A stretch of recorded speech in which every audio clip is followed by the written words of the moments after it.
کیوں رک گئے ہو؟ کیوں ایک ہی ادھورے قصے پہ یہ سوچ لیا ہے کہ زندگی ختم ہو گئی ہے؟ کیوں خود کو اتنی بے چینی میں ڈال رکھا ہے؟ حقیقت اور وسوسوں میں بہت فرق ہوتا ہے۔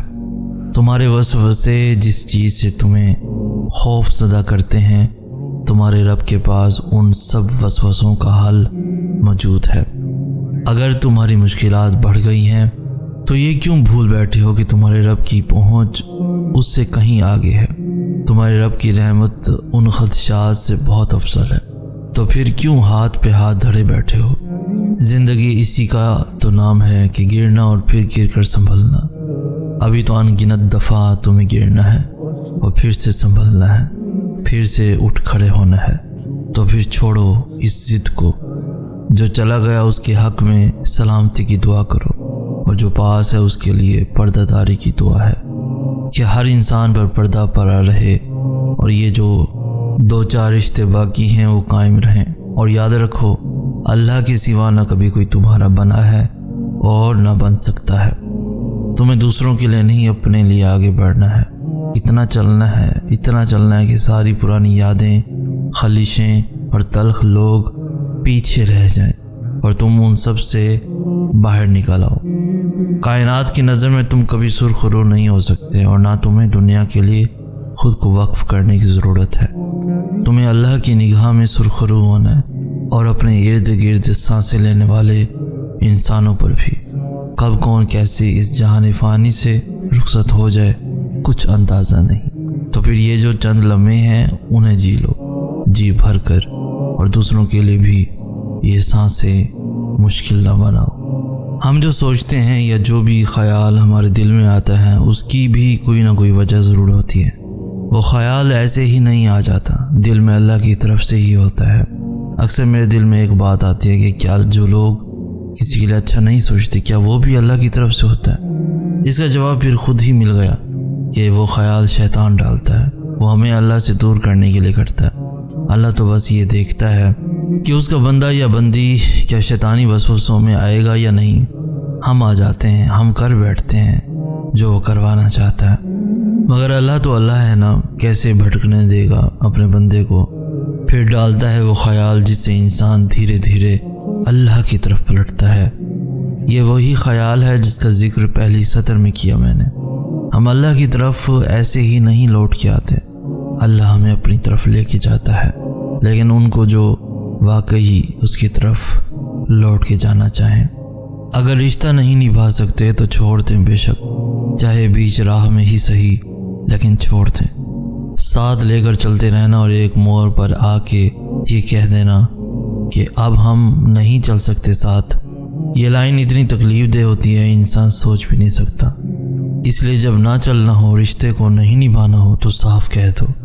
کچھ وقت کی تکلیف پھر بھی برداشت ہو جاتی ہے، لیکن عمر بھر کے دکھ تکلیف سے انسان کبھی نہیں نکل سکتا۔ اللہ تو سب جانتا ہے، یہ سوچ کر میں نے لفظوں کو کبھی بھی ترتیب نہیں دی۔ تھک جاؤں تو سر کو سجدے میں جھکا لیتا ہوں، نہ مصلیحتوں سے لڑتا ہوں، نہ حالات کا شکوہ کرتا ہوں، نہ اپنوں سے امید رکھتا ہوں، نہ غیروں سے کسی درد کا ذکر کرتا ہوں۔ غموں کو ہنسی میں اڑا دیتا ہوں، ٹوٹ جاؤں تو نم آنکھوں سے مسکرا دیتا ہوں۔ یہ رنگینیاں، یہ موسم مجھے نہیں بھاتے، بناؤ سنگار کی مجھ کو عادت ہی نہیں۔ دل برا رکھ کر مجھے زبان سے اچھا بننا نہیں آتا۔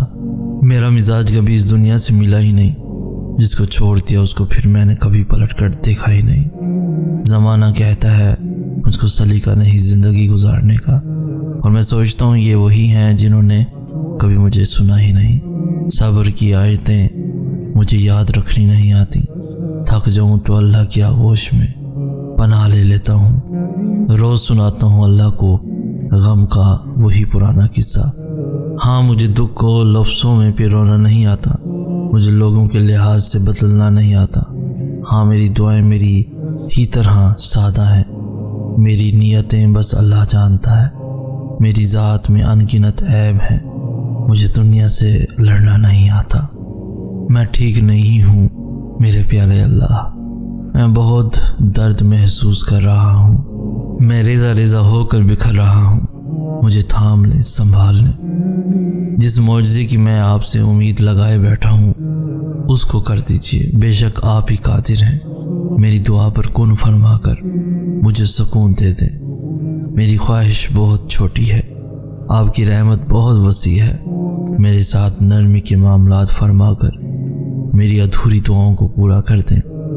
بے شک آپ بہت مہربان سننے والے ہیں۔ میری پریشانی دور فرما دیں، میری پریشانی دور فرما دیں۔ جس سے تم محبت کرتے ہو اس کے میسیجز بار بار کھول کر پڑھتے ہو نا، تو یہ تمہاری اپنے رب سے کیسی محبت ہے کہ اس کے میسیج یعنی قرآن کھولتے ہی نہیں۔ اگر کھولتے ہو تو اسے سمجھنے کی کوشش نہیں کرتے۔ کیوں اس کا میسیج پڑھ کر دل نہیں مچلتا؟ کیوں اس کی محبت کا سوچ کر چہرے پر مسکراہٹ نہیں آتی؟ اسے یاد کر کے آنسو کیوں نہیں بہتے؟ اس سے ملاقات کے لیے دل کیوں بے چین نہیں ہوتا؟ یہ کیسا دعویٰ ہے تمہاری اس سے محبت کا؟ او انسان، تو کتنا بے وفا ہے، پل پل جس کا محتاج ہے اسی سے منہ موڑ کر بھاگ رہا ہے، حالانکہ تو جانتا بھی ہے کہ گھوم کر اسی کے سامنے آنا ہے، اسی کے پاس جانا ہے، اسی سے ملاقات ہونی ہے۔ سوچ تو صحیح، کس منہ سے جائے گا اس کے سامنے؟ کیا تم نے جان لیا تمہاری زندگی کا مقصد کیا ہے؟ کیا تم نے پا لیا وہ راز جس کے لیے تمہیں یہاں اس دنیا میں بھیجا گیا؟ جو راستے اللہ تعالیٰ سے جوڑتے ہیں وہ بہترین ہو جاتے ہیں۔ اللہ تعالیٰ کی طرف جانے والا ہر راستہ دل کو سکون بخشتا ہے۔ ایسے محسوس ہوتا ہے اکیلے ہونے کے باوجود بھی کوئی ساتھ ہے۔ انسان کی تمنا نہیں ہے کیونکہ اللہ ساتھ ہے۔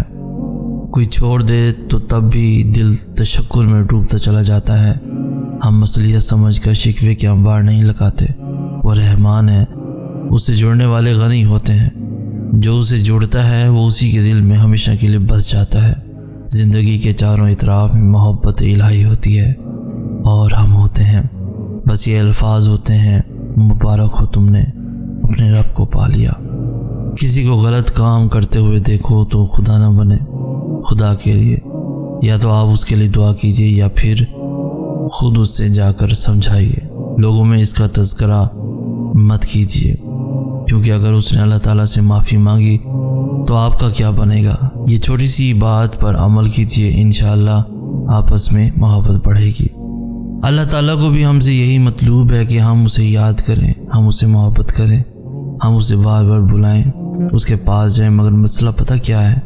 ہم انسان اس کے پاس جاتے ہی تب ہیں جب دنیا ہمیں توڑ چکی ہوتی ہے، جب ہمارے اوپر کوئی مشکل ہوتی ہے۔ حقیقت میں وہ سب بھی اللہ کے حکم سے ہی ہوتا ہے تاکہ ہم اس کی طرف متوجہ ہوں، ورنہ تم دیکھو خوشی میں کون اللہ کو یاد کرتا ہے؟ بلکہ ہم تو سب سے زیادہ ناراضی اسے اپنی خوشی کے موقع پر کرتے ہیں۔ سمجھ رہے ہو نا ان آزمائشوں کے آنے کا مقصد؟